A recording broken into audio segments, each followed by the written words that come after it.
منذ قديم الازل وهم بيدعوا المظلوميه. يعني في الفيديو ده مدحت عبد الهادي وعبد الحليم علي بيعملوا للجمهور الاهلي فلوس. اللي فاكر المباراه دي كانت مباراه الاهلي والزمالك في موسم 2004 2005، وانتهت بفوز الاهلي باربع اهداف مقابل هدفين. انا كنت في المباراه دي على فكره برضه، لما جilberto جاب جون وميتا جاب جون وابو تريكه جاب جونين.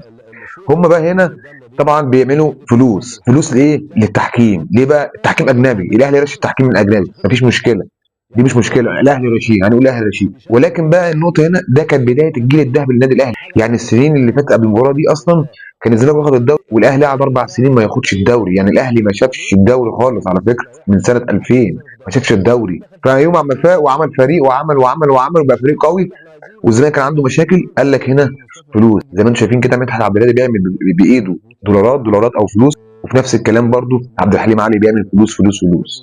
ورغم كده الاهلي كان ماسك الزمالك في الماتش ده رايح جاي. فلوس على ايه؟ ما اعرفش. الملعب هو اللي كان بيحكم الصراحه. يعني الاهلي كان ماسك الزمالك واخده يعني وش وظهر زي ما بيقولوا كده، ويقول لك برضه فلوس من قديم الازل. هي اصلا المشكله من عندهم، المشكله مش مظلوميه ولا مش مظلوميه، المشكله من عندهم، هم اللي بيعملوا المشاكل وهم اللي بيصنعوا المشاكل لنفسهم والله، منهم فيهم، سواء لعيبه قدامى او مجالس ادارات او ايا كان يعني.